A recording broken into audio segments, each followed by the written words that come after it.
Maka kalau mengenal haramnya riba, kita tidak hanya mengenal secara global, riba itu nggak boleh, haram. Tapi apa saja riba, oh nggak tahu. Nah kalau bisa, qardul hasan. Qardul hasan itu berarti utang tanpa bunga. Mereka sebut dengan qardul hasan. Maka riba qard adalah riba yang terjadi disebabkan akad utang piutang. Karena ini umumnya terjadi di zaman jahiliyah, sehingga para ulama menyebut riba jahiliyah.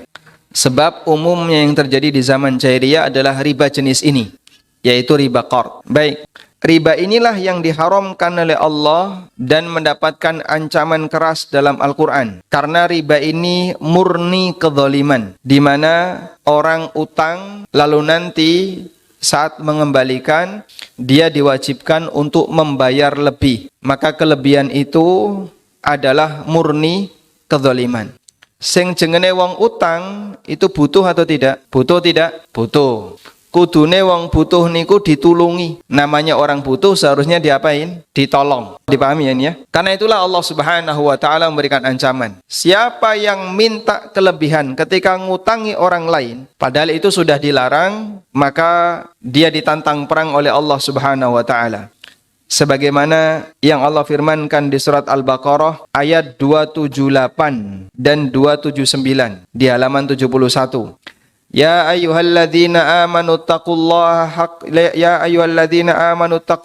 wa dharu ma baqiya minar riba in kuntum mu'minin.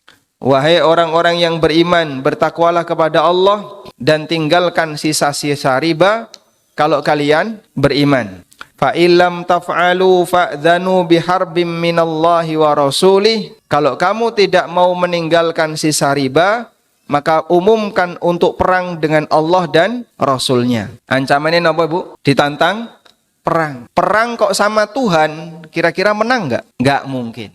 Terus gimana Pak, makhluk yang ditantang perang oleh Allah Subhanahu wa taala? Anda bisa bayangkan, ketika orang itu sedang membutuhkan pertolongan dari Allah, membutuhkan kasih sayang Allah, ampunan dari Allah, justru dia malah ditantang perang oleh Allah.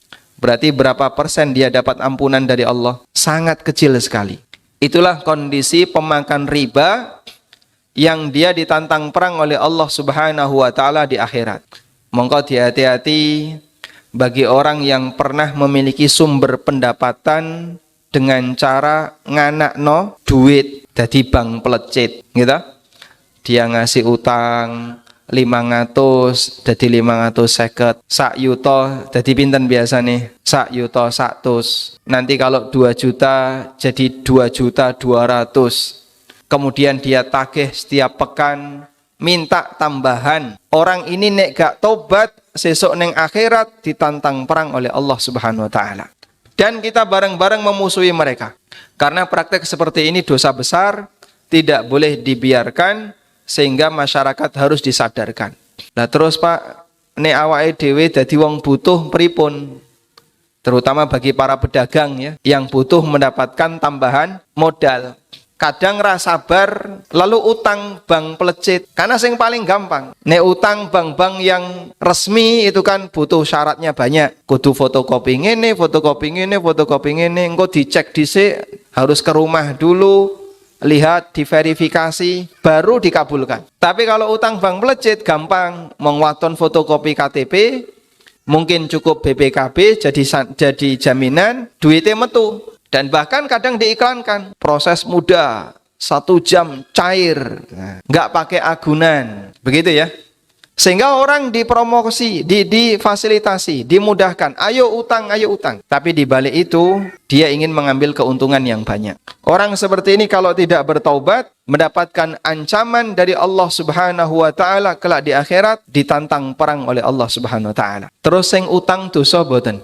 Sing utang niku dosa boten? Dosa boten? Wong dadi korban kok dosa? Dia termasuk berdosa. Kenapa? Karena dia memberi makan orang lain dengan riba. Sehingga dalam kerjasama ini, sing dosa tidak hanya yang memberi utang, tapi termasuk yang berutang. Makanya kudu hati-hati ya. Kudu hati-hati. Nyuwun sewu, biasane sing senengane utang Bapak napa ibu? Ya, dhisik bapak saiki ibu. Ibu-ibu seneng utang ya, Pak. 300, 500, cilik-cilik. Bapake yo melu-melu, nggih. Bapaknya malah 1M, 2M, tambah gede. Dalam hadis riwayat Muslim dari sahabat Jabir bin Abdullah radhiyallahu anhuma, beliau pernah mengatakan, la'ana Rasulullah sallallahu alaihi wasallam akilar riba wa mukilahu wa katibahu wa syahidai wa qala hum sawa. Rasulullah sallallahu alaihi wasallam, kata sahabat Jabir, melaknat niku tegese napa, Pak? Mendoakan keburukan. Jenengan nek didongakno elek karo wong tua pripun?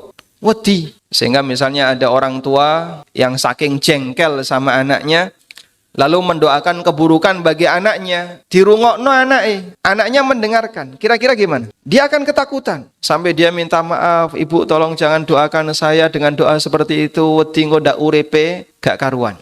Itu kalau seorang manusia didoakan keburukan oleh orang tuanya, karena dia yakin sing jengene dongane wong tua niku mustajab, sehingga dia takut. Coba bayangkan jika yang mendoakan seorang nabi. Doa nabi dengan doa orang tua lebih mustajab mana, Bu? Doa nabi lebih kuat lagi. Ada orang yang didoakan keburukan oleh Nabi sallallahu alaihi wasallam. Salah satu di antaranya adalah orang yang makan riba, memberi makan riba. Kata sahabat Jabir bin Abdullah, la'ana Rasulullah sallallahu alaihi wasallam akilar riba wa mukilahu wa katibahu wa syahidai. Nabi sallallahu alaihi wasallam melaknat orang yang makan riba.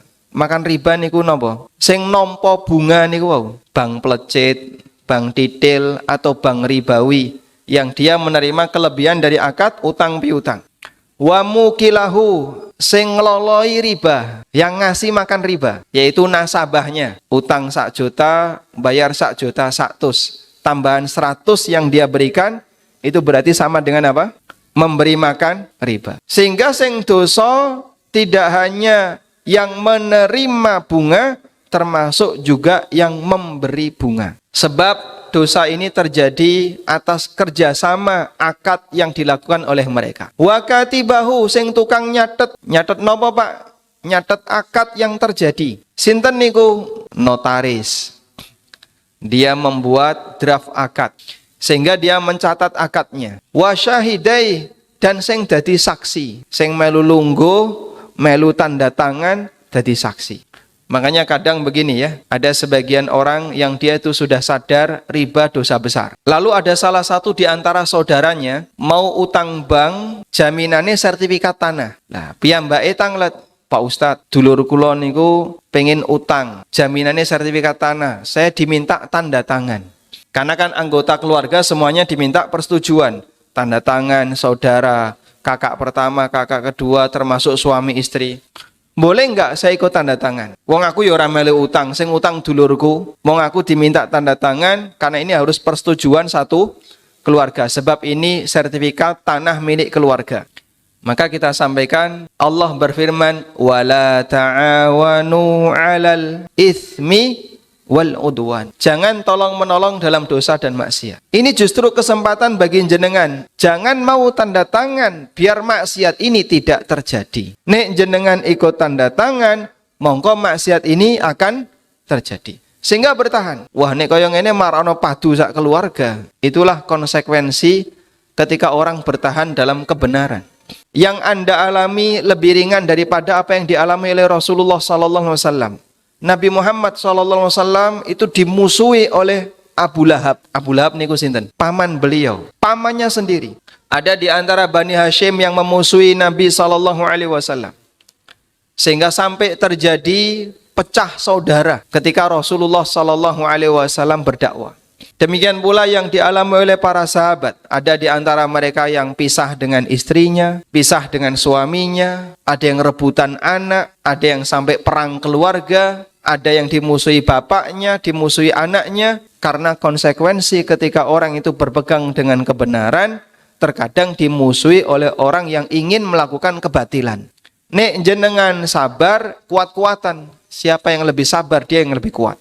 Tapi kadang orang yang memegang kebenaran itu kan hatinya lebih lembut. Aku ra kuat nek dionek-onekno kaya ngono. Suwe-suwe nek ra kuat gelem tanda tangan. Nek jenengan gelem tanda tangan melu dosa. Kenapa? Karena ikut dalam praktek tolong-menolong untuk berbuat maksiat. Baik. Kemudian di sini ada keterangan Muhammad Al-Bukhari Al-Hanafi menjelaskan, la yaqdumu ala qabulir riba illa man ishtaddat hajatuhu. Tidak akan ada orang yang sudi membayar riba selain orang yang sedang terhimpit kebutuhan yang sangat mendesak, sehingga seharusnya orang yang demikian dikasihani, disayangi dan ditolong. Orang semacam ini berhak untuk menerima sedekah, kalaupun tidak diberi sedekah, paling tidak dibantu dengan dikasih utang tanpa bunga.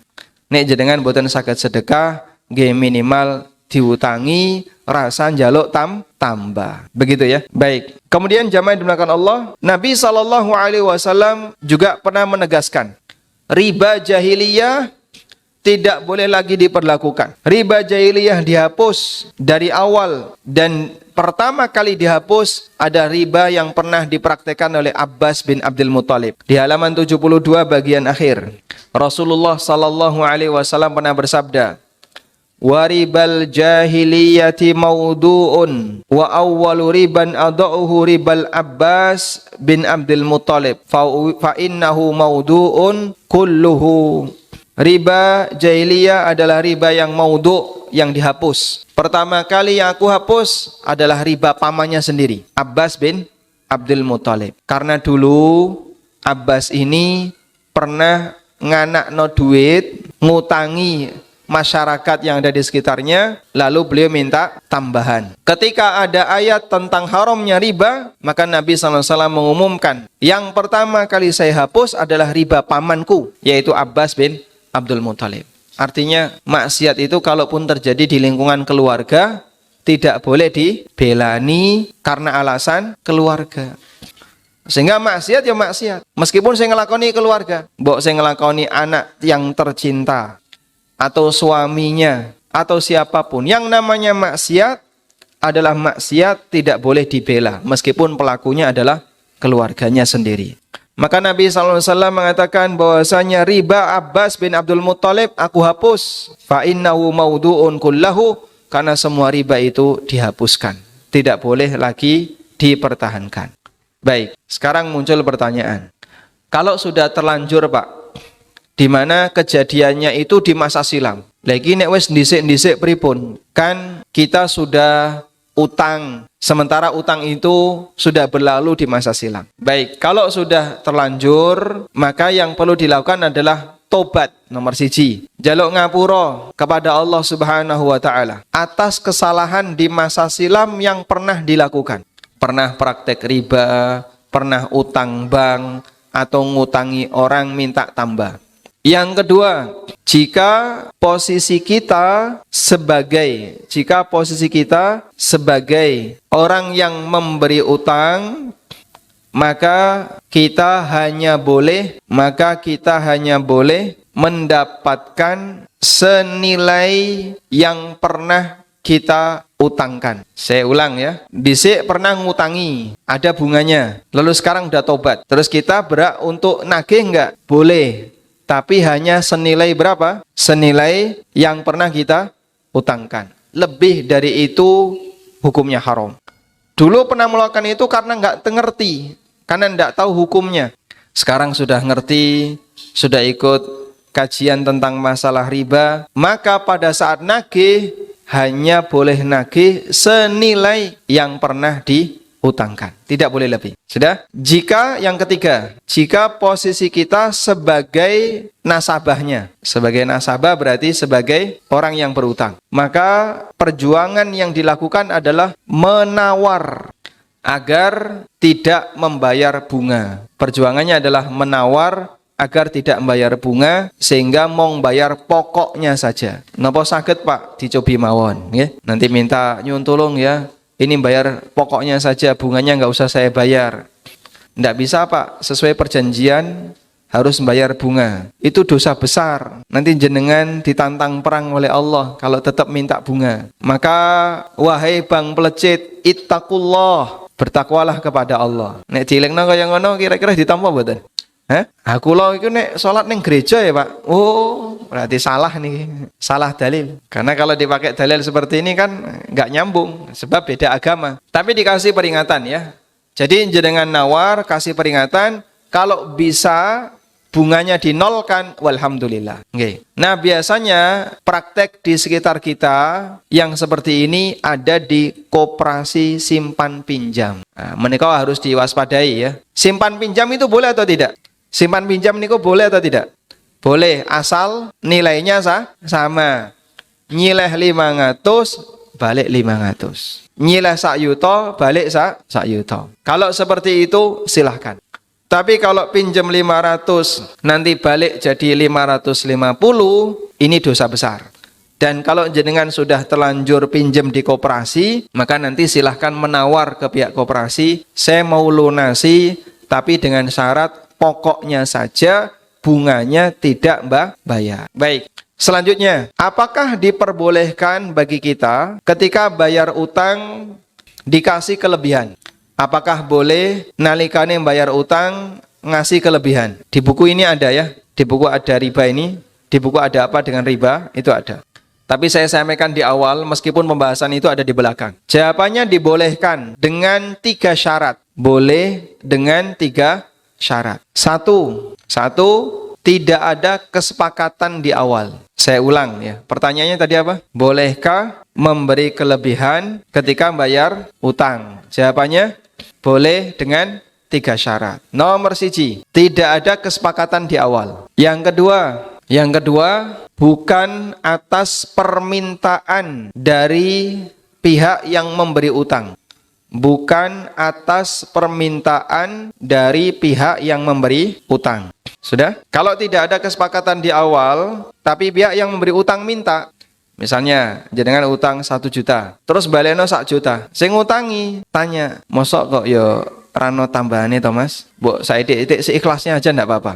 Nah, ketika dia minta meskipun dengan kalimat seikhlasnya, berarti ini masuk kategori riba. Kok jenengan bayar? Oh, nggih, nek ngono niki kula paringi 50, kula ikhlas. Ini riba yang ikhlas. Riba itu kalau ikhlas boleh atau tidak? Tidak boleh. Yang ketiga, tidak ada tradisi di masyarakat bahwa siapa yang bayar utang harus ngasih kelebihan.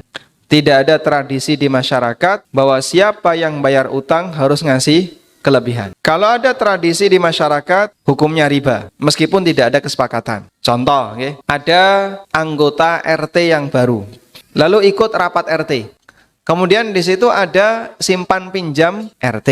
Piyambake melu utang 500. Dikasihlah utang 500. Selama 1 bulan. Nyicil, di bulan yang terakhir lunas. Ya, pinten jenengan nglunasi? Oh niki totale gang 100. Kula mendet gang 100 tak balekno gang 100. Dikasih tahu sama temennya, nek utang ya ngerti dhewe.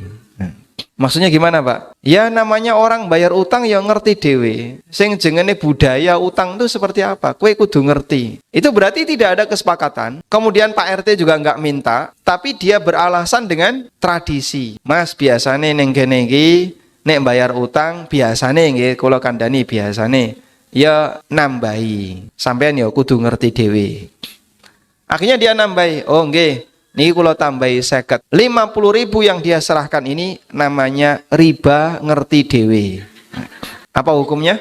Podo ngertine itu haram ya. Berarti podo ngertine itu haram. Ini tradisi yang menyebabkan kelebihan itu jadi haram. Dulu ada seorang sahabat yang bernama Abdullah bin Salam. Abdullah bin Salam niki sahabat yang dulu mantan Yahudi. Mantan pendeta Yahudi. Setelah wafatnya Nabi SAW, para sahabat itu kan nyebar ke berbagai kota. Para sahabat itu nyebar ke berbagai kota. Abdullah bin Salam tinggal di sebuah kota, di mana dalam kota itu ada kebiasaan, siapa yang bayar utang harus membawa sekeranjang hadiah. Boh isine buah, nopo isine kurma atau yang lain. Pokoknya bawa hadiah. Suatu hari datang Abu Burdah. Abu Burdah ini ulama tabi'in. Lalu ketemu Abdullah bin Salam. Kemudian Abdullah bin Salam mengatakan kepada Abu Burdah, nanti ke rumah saya ya, saya kasih tahu sesuatu. Akhirnya datanglah Abu Burdah ke rumahnya Abdullah bin Salam. Sesampainya di rumah Abdullah bin Salam, kata Abdullah kepada Abu Burdah, saya kasih nasihat. Innaka fi ardin ar-riba fihi fashid. Kamu sekarang berada di sebuah daerah di mana praktek riba itu tersebar di mana-mana. Masya Allah. Itu sudah ada di zaman sahabat Abdullah bin Salam. Wa inna min abwabir riba, dan termasuk di antara pintu riba yang ada di sini, ada orang yang ngutangi orang lain. Fa idza halal ajal, ketika batas waktunya sudah habis, orang ini membayar utangnya wa bisallatin fi hadiyah, dan dikasih tambahan sekeranjang hadiah. Fattaqitil kasallah wa ma fiha. Kamu harus hati-hati. Hadiah itu kamu tidak boleh mengambilnya dan tidak boleh mengambil keranjang itu. Masya Allah. Sehingga sampai seperti itu kehati-hatian para sahabat. Termasuk juga manfaat utang berupa jasa dan layanan. Itu juga nggak boleh diterima. Dalam sebuah hadis dari sahabat Anas bin Malik. Dalam hadis dari sahabat Anas bin Malik. Beliau pernah menyampaikan, idza aqrada ahaduhu qardon. Kalau si A ngutangi sampean, kalau si A ngutangi jenengan. Sudah? Lalu suatu ketika, orang yang diberi utang itu menawarkan, summa hamalahu 'alad dabah, menawarkan tunggangan atau menawarkan bantuan atau memberikan hadiah. Fala yaqbalha wala yarkabha. Jangan diterima hadiahnya dan jangan diterima tawaran layanannya. Karena itu termasuk bagian dari riba. Contoh ya, jenengan ngutangi tukang ojek atau tukang becak. Diutangi 500. Ketemu neng pasar. Monggo Bapak Ibu kula terne muleh pun gratis boten napa-napa. Pangapunten kula dereng saged bayar utang. Ini kata Anas bin Malik tidak boleh diterima. Kalau jenengan terima, alhamdulillah entuk boncengan gratis. Ini layanan riba. Tidak boleh diterima. Contoh kehati-hatian para sahabat di masa silam. Sekarang ada kasus ya, ada kasus. Ada seorang istri utang suaminya. Mas kula utang piro 5 yuto. Bungane piro? Pakai bunga enggak? Ora usah nggo bunga. Nanti sampean tak pejeti tiap malam. Ini boleh atau tidak? Boleh atau tidak? Menjeti bojone boleh atau tidak? Enggak boleh. Pripun, Bu? Sampeyan utang bapak gitu. Tapi jenengan kasih janji, engko nek bapak ngutangi kula, nanti tiap malam tak pejeti. Ini pejet riba atau bukan? Riba nggih. Jadi enggak boleh ya. Boleh atau tidak kayak gini? Enggak boleh. Pun nate ngeten iki, dereng. Nanti malam mau dipraktekkan. Sampaikan saja ke suaminya. Ya, sehingga sampaikan ke suaminya ya. Wis to Pak, ra usah diutangi dikekno wae 5 yuto. Alhamdulillah. Sehingga nanti pejetnya pejet gratis. Bukan termasuk riba. Karena bagian dari jasa yang diberikan disebabkan karena utang itu masuk sebagai bentuk tambahan yang tidak diperbolehkan oleh para sahabat di masa silam. Sebab mereka memahami itu termasuk riba. Kados ngeten niki cukup banyak di sekitar kita. Ada orang kaya ngasih utang ke tetangganya yang nggak mampu. Lalu tetangganya ini jadi sering bantu. Sehingga ketika orang ini butuh tertentu, tonggone teko ngewangi. Sampai ketika panen, datang bantu. Dikasih bagian nggak mau. Dan dia menyampaikan uzur. Pangapunten nggih, utangnya dereng saged kula bayar. Kalau uzur itu disampaikan oleh orang yang menerima utang, berarti dia membantu karena alasan apa? Karena alasan durung iso bayar utang. Coba kalau dia nggak punya utang, mungkin dia nggak mau bantu. Sing duwe gawe, sing ngutangi, masya Allah, tonggone sing diutangi membantu tanpa pamrih. Niki kula ikhlas nggih Pak, derek bantu. Tayang pangapunten dereng saged bayar utang. Kalau sampai seperti itu, berarti ini bantuan karena alasan belum bisa bayar utang. Dulu para sahabat melarang yang praktek seperti ini. Meskipun di sekitar kita mungkin masih banyak ya, maka perlu diwaspadai. Jika ada orang yang membantu, padahal dia masih punya utang, sebaiknya kalau bisa yang punya utang ini jangan ikut membantu. Kalaupun bantu, dibayar. Agar tidak terjadi bentuk memberikan bantuan karena transaksi utang. Tapi nek wis kebiasaan di kampung gimana Pak? Yang namanya orang nek duwe gawe kan tonggone ngewangi nggih. Nah, kalau seperti itu boleh atau tidak? Jika nilai bantuannya sebagaimana umumnya yang berlaku di masyarakat, artinya tidak ada hubungannya dengan utang, insya Allah tidak masalah. Walhamdulillah. Baik, sekarang kita beralih ke riba jenis yang kedua. Riba jenis yang kedua adalah riba jual beli. Riba apa? Jual beli. Apa itu riba jual beli? Riba jual beli adalah riba yang disebabkan karena tukar menukar objek ribawi. Riba yang disebabkan karena tukar menukar objek ribawi. Objek ribawi ini apa? Komoditas ribawi. Baik, sekarang kita akan mengenal terlebih dahulu, lalu apa itu komoditas ribawi? Nah, di buku ini sudah saya sebutkan ya. Komoditas ribawi ada 6. Ada 6 yang disebutkan dalam dalil. Sekarang coba dilihat di halaman 74.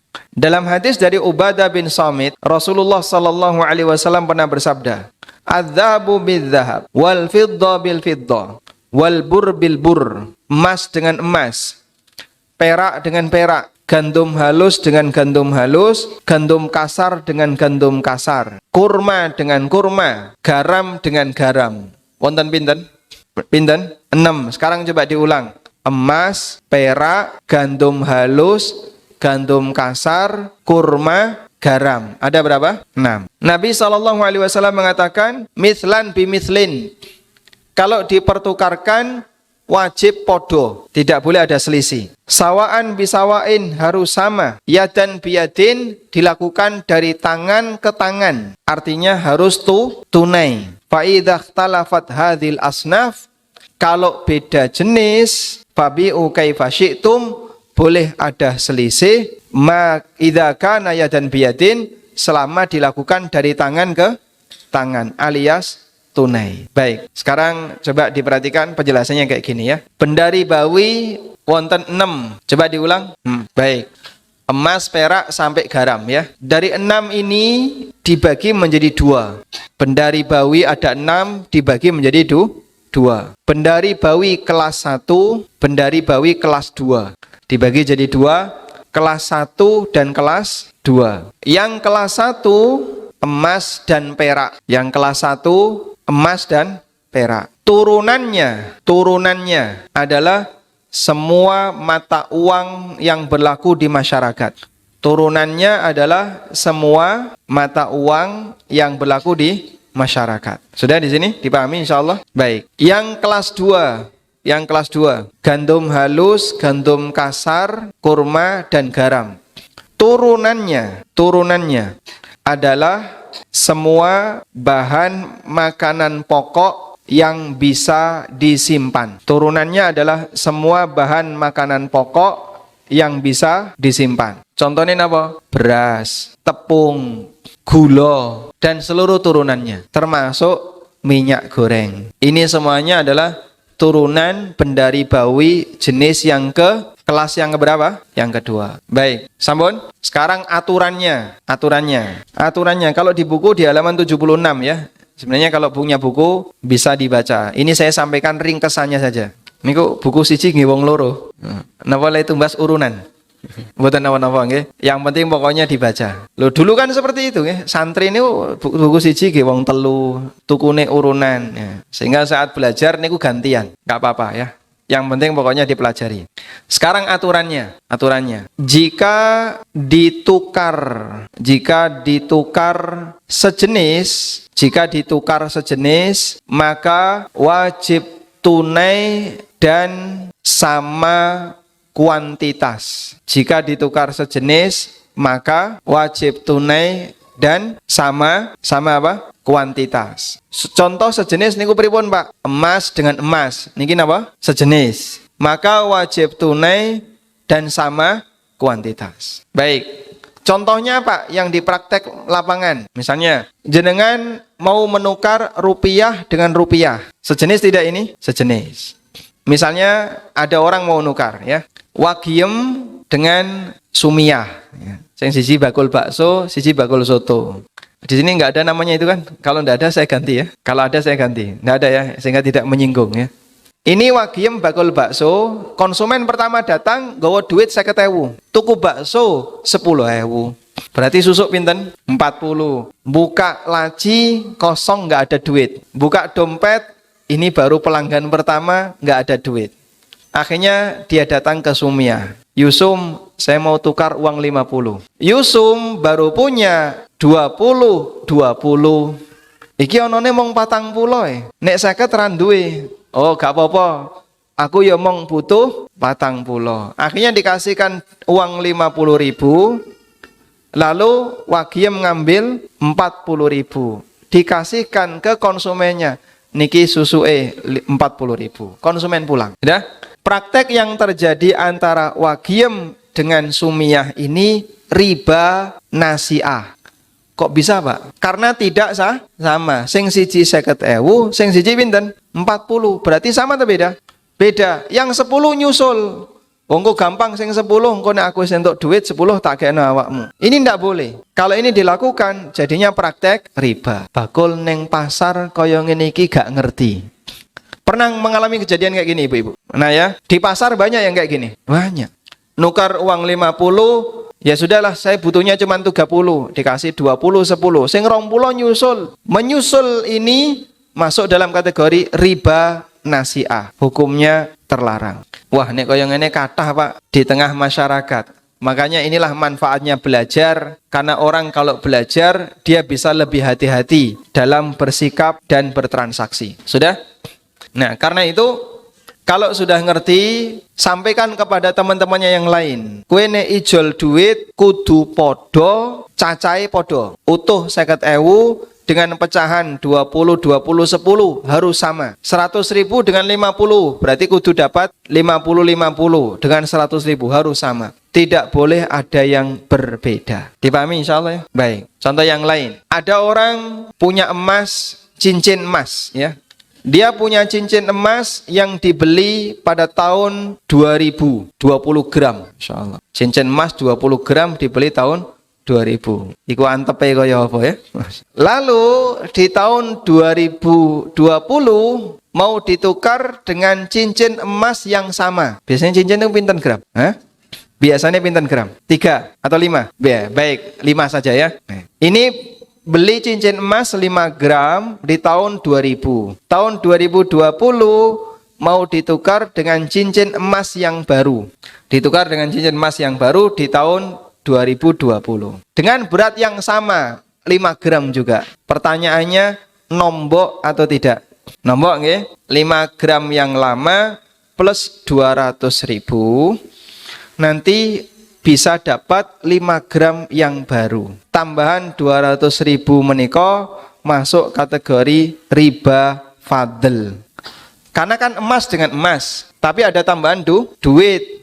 Tambahan ini masuk kategori riba fadl. Lah biasanya kaya ngono ya, Pak. Berarti sekarang jangan biasane.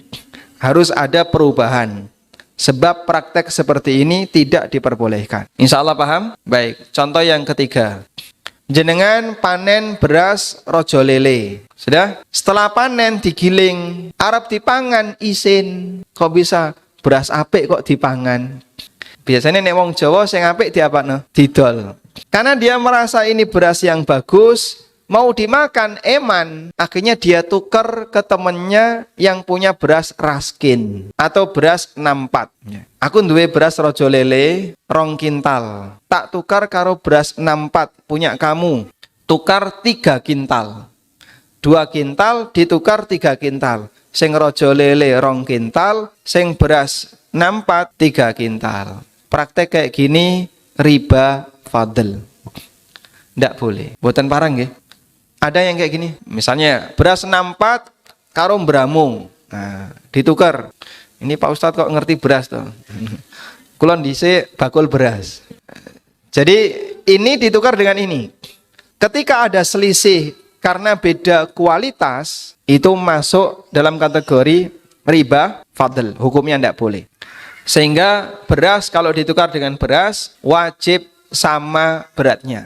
Nek jenengan kemarin nukar beras 64, nanti ditukar dengan beras bramo atau beras yang lain harus sama. Ini 2 kintal, ini 2 kintal. Tidak boleh ada yang beda. Nah sekarang ada kasus gabah dijolno beras, itu boleh atau tidak? Ada petani panen, lalu dia nggawa gabah diantarkan ke gilingan ya. Dia panen bawa gabah diantarkan ke penggilingan.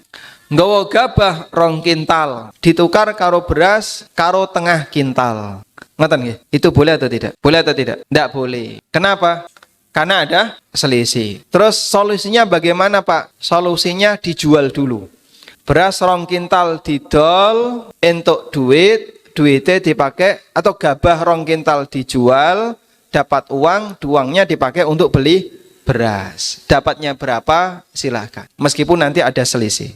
Nah kita perhatikan banyak petani yang praktek di penggilingan tuh kayak gitu. Sehingga dia datang bawa gabah, mulai nggawa beras. Tapi berasnya bukan gabah dia yang digiling, beras yang sudah jadi, yang sudah gilingan. Nah itu kalau beda, tidak boleh. Yang boleh ini dijual dulu, setelah dapat duit, dipakai untuk beli beras. Tengupit ngeten niku mboten? Di sini kayak gitu? Enggak ya. Kalau di sini kan di masjid nggak ada jualan beras ya. Enggak ada yang kampung ya, beda lagi. Sudah? Sekarang aturan yang kedua. Apabila beda jenis tapi satu kelas. Beda jenis satu kelas. Maka wajib tunai. Beda jenis satu kelas, wajib napa? Tunai. Tidak boleh ada yang tertunda. Contohnya napa Pak? Emas dengan perak itu beda jenis satu kelas. Kalau dipertukarkan, nukar emas dengan perak, wajib tunai. Meskipun boleh ada selisih. Misalnya emas 1 gram ditukar dengan perak 100 gram. Monggo silahkan. Boleh. Contoh yang lain, uang dengan emas. Itu satu kelas. Uang dengan emas, niku napa? Satu kelas. Maka kalau dipertukarkan, wajib tunai. Karena wajib tunai, maka tidak boleh beli emas secara kredit. Kredit emas niku riba nasi'ah. Kenapa kok riba? Karena tidak tunai. Emasnya sekarang, uangnya menyusul, dicicil. Itu tidak boleh masuk dalam kategori riba nasi'ah. Baik. Pernah seperti ini? Ada kayak gini di lapangan? Jual beli emas kredit? Banyak ya. Sehingga ini tidak boleh, karena ini kalau dilakukan masuk riba nasi'ah. Sudah? Contoh yang lain pripun Pak? Jual beli emas online niku nggih boten pareng. Jenengan melihat di online. Lalu beli emas, sudah transfer uangnya. Nanti emas dikirim. Nah, emas dikirim ini kan berarti tidak tunai antara uang dengan emas. Ketika itu terjadi, maka ini termasuk di antara bentuk riba nasi'ah. Masya Allah Pak, apa-apa kok ya ora entuk. Iki ra oleh. Ini masalahnya kita sedang menyebutkan daftar kesalahan yang terjadi di masyarakat. Sehingga yang kita bahas adalah praktek riba di kalangan masyarakat. Nah ini kita petani nggal siji satu demi satu, biar nanti orang itu paham. Nah kalau paham, agar dia punya semangat untuk meninggalkan.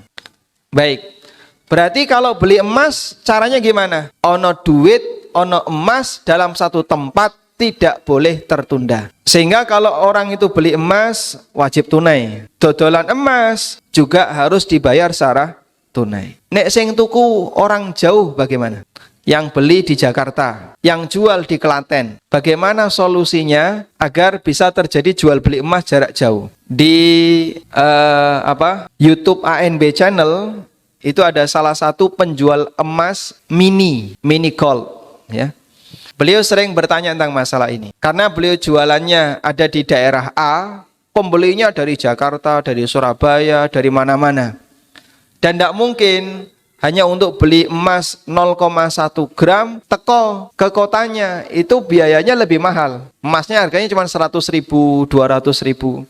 Terus solusinya bagaimana? Solusinya adalah ada wakil. Ada apa? Wakil. Jadi kalau yang jualan emas di Klaten, yang beli dari Jakarta, maka orang Jakarta ini menghubungi wakil yang ada di Klaten. Misalnya koncone atau keluargane atau temannya yang jual emas. Sudah? Lalu dia transfer ke wakil. Aku tulung untuk ono emas 5 kilo sing bakul ning Klaten. Iki duitnya tak transfer, ya. transfer ke si A ini. Nah, si A ini sebagai wakil. Nanti si A datang ke toko emas, terus bertransaksi dari tangan ke tangan. Ini emas, ini uang dibayar. Sudah? Setelah diterima oleh wakil, selanjutnya wakil mengirim ke Jakarta. Nah, ini solusinya sehingga tetap bisa jualan emas jarak jauh. Walhamdulillah. Aturan yang ketiga. Pohon pinten niku? 2 ya? 2. Sekarang yang ketiga. Apabila ditukar beda kelas, maka boleh bebas. Jika ditukar beda kelas, maka boleh bebas. Artinya boleh bebas, mau ada tambahan silahkan, mau kredit juga boleh. Contohnya beda kelas, uang dengan beras. Ini sama kelas atau beda kelas? Beda. Yang satu emas, yang satu beras, yang satu uang, satu beras. Kelas 1 sama kelas 2. Kalau seperti ini boleh beda. Sehingga bolehkah beli beras secara kredit? Boleh atau tidak? Boleh. Karena beda ke kelas. Tapi nanti jenengan bayarnya pakai uang. Nempur beras, bayarnya dicicil. Itu boleh. Karena beda kelas antara uang dengan beras. Walhamdulillah. Baik, jualan beras online niku boleh napa mboten? Larang ngirime timbangane beras. Ang beras mau 10 kilo, ongkire 30 kiloan ya. Ya meskipun kalau terjadi boleh. Sebab antara emas dengan beras itu boleh beda, tidak harus dari tangan ke tangan. Wallahu a'lam.